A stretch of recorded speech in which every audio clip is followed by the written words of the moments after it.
നമസ്കാരം. ഇതുണ്ടല്ല, രണ്ട് സ്ത്രീകൾ തമ്മിലുള്ള കളിയാണ് എന്ന് വെച്ചാൽ, അതിനുശേഷം എനിക്ക് ചാൻസ് കിട്ടി.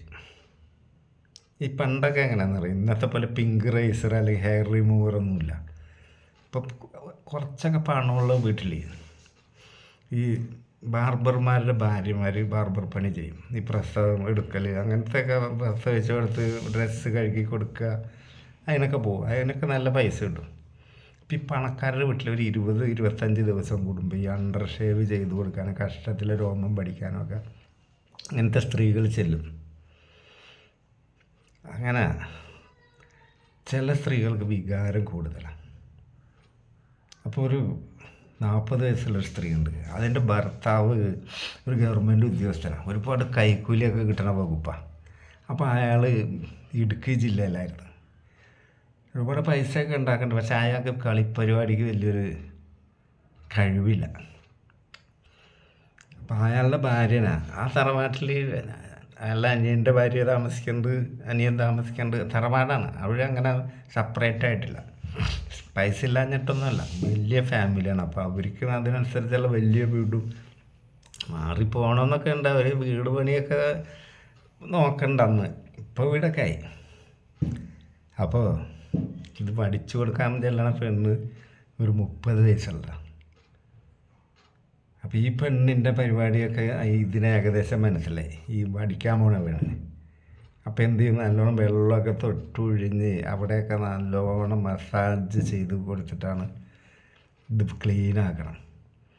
അതിൻ്റെ ഇടയ്ക്ക് വെള്ളം തൊട്ടിട്ട് ആ ക്ലിറ്റോറിസിലെ കന്തെന്ന് പറഞ്ഞാൽ അതുമേലൊക്കെ 2 വിരലിൻ്റെ ഇടയിൽ കൂടി ഇങ്ങനെ ആക്കി കൊടുക്കും. ഒന്ന് സുഖിപ്പിച്ച് കൊടുത്താൽ എന്തെങ്കിലും ടിപ്പ് ഏറെ കിട്ടും. അങ്ങനെ നല്ലോണം മസാജ് ചെയ്ത് ഒരു ദിവസം ഈ പെണ്ണ്, ഈ പഠിക്കാമെന്ന് പറയുന്ന പെണ്ണിനോട് പറഞ്ഞ് ഒന്ന് നാവും കൊണ്ട് ചെയ്ത് കൊടുക്കുക വെച്ചു. എനിക്ക് സഹിക്കാൻ വയ്യ പറഞ്ഞ്.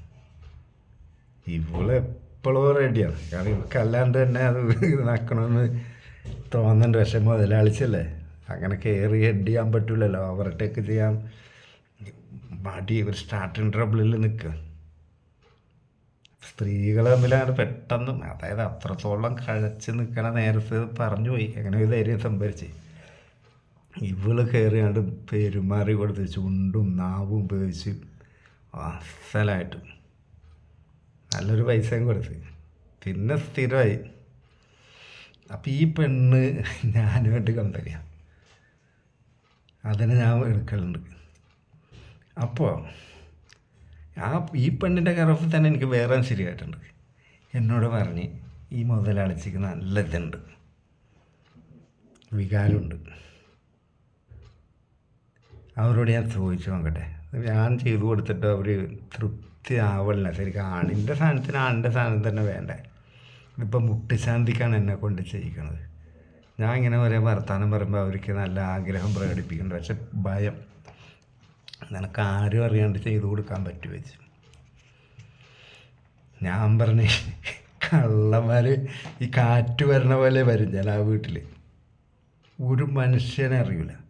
കളി കഴിഞ്ഞ് ഞാൻ പോരുകയും ചെയ്യും.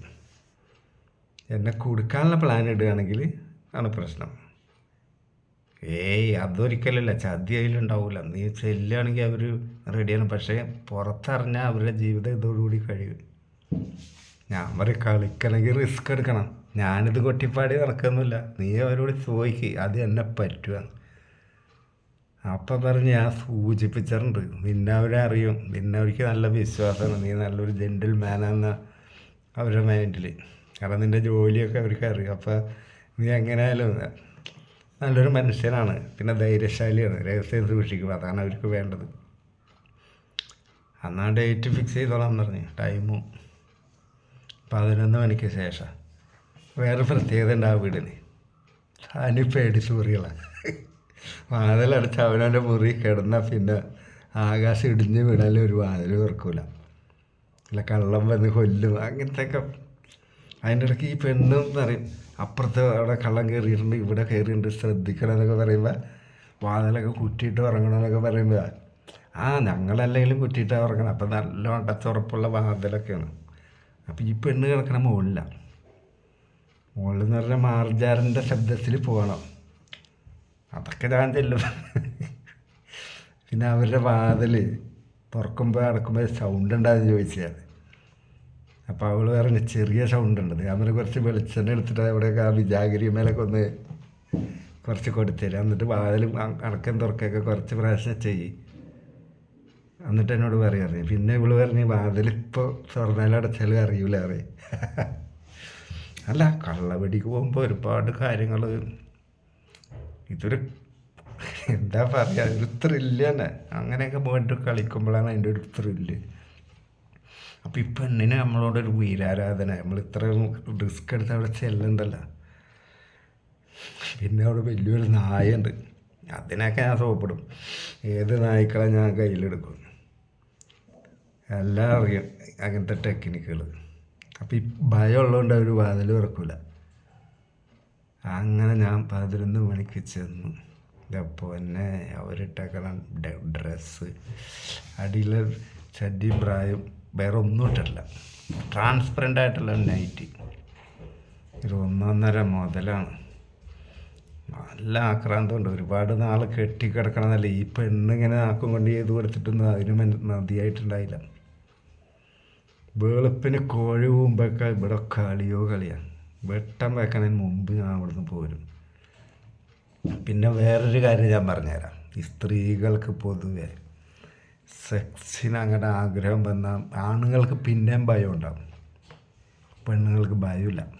എനിക്ക് ഒരുപാട് അനുഭവങ്ങളുണ്ട്. നമ്മളൊക്കെ കള്ളവെടിക്ക് ചെല്ലുമ്പോൾ ആ വീട്ടിലുള്ള പെണ്ണുങ്ങൾ വാതിൽ തുറന്ന് തരുന്നതും ഇതൊക്കെ, നമ്മളൊരു കിസ്സൊക്കെ ചെയ്ത ഒരു ഇതിലൊക്കെ ഇൻവോൾവ്ഡ് ആയിക്കഴിഞ്ഞാൽ പിന്നെ വരും വരാഴികൾ അവർ ചിന്തിക്കൂല. എന്ത് വന്നാലും പ്രശ്നമില്ല എന്നുള്ളവരും മൈൻഡാവും ആ സമയത്ത്. അത് അവിടെ നിന്നല്ല, ഇവിടെ പിന്നെ അവർക്ക് നിൽക്കാനറിയാം. പെട്ടെന്ന് പിടിക്കപ്പെട്ട നമ്മൾ എസ്കേപ്പ് ആയാൽ അവരെന്തെങ്കിലും പറഞ്ഞ് നമ്മളെ മനസ്സിലാവുന്നത് നമ്മൾ തടി കഴിച്ചിലാക്കണം. അവർ ഡീൽ ചെയ്യും, അന്തസ്സായിട്ട് ഡീൽ ചെയ്യും. അതൊക്കെ എനിക്ക് അറിയണ കാര്യം. അനുഭവങ്ങളാണല്ലോ ഗുരു. ഒന്ന് വെളുപ്പിന് വരെ കളിച്ച് അവർ പറഞ്ഞ് ഇന്നും വരണമെന്ന്. അത് വെളുപ്പിന് പോകണമല്ലോ, രാത്രി വീണ്ടും വരണം. ഞാൻ റെഡിയാണ് പറഞ്ഞു. രാത്രിയും പോയി. കാരണം എനിക്കതിനെ ഭയങ്കര, ഞാൻ ആദ്യമേ മോഹിച്ചൊരു പെണ്ണാണ്. ഞങ്ങളുടെ നാട്ടിൽ കെട്ടിക്കൊണ്ടുവന്ന് അന്നേ ഞാനിങ്ങനെ ആഗ്രഹിച്ച അതിൻ്റെയൊക്കെ ഒരു കളറും, ഈ കാശുള്ള വീട്ടിലുള്ള സ്ത്രീകളുണ്ടല്ലോ, കുറച്ച് തുടുപ്പും അതിൻ്റേതായിട്ടുള്ളൊരു മിനുസൊക്കെ ഞാൻ അന്നേ ആഗ്രഹിച്ച പെട്ടെന്ന് പുഷ്പം പോലെ എനിക്ക് കിട്ടാനില്ല. ഞാൻ വേണമെങ്കിൽ എല്ലാ ദിവസവും വരാറില്ല, ലീവ് കഴിഞ്ഞ് പോകുകയുള്ളൂ. അത്രേ ഉള്ളൂ. കളി നടക്കണം. കാരണം അയാൾ ഇടുക്കിയിൽ പൈസ ഉണ്ടാക്കാൻ പോയി കിടക്കുക. അയാൾ എപ്പോഴെങ്കിലും വരും. അയാൾ മറ്റേ ഇതാണ് സ്ഥലം പതിച്ച് കൊടുക്കണൊക്കെ ഡിപ്പാർട്ട്മെൻറ്റില്ല. അന്നൊക്കെ ഈ ഭൂമി കയ്യേറ്റവും ഇതൊക്കെ നടക്കുന്ന സമയമാണ് ഇടുക്കി ആ ഭാഗത്തൊക്കെ. കാലം കുറേയായി.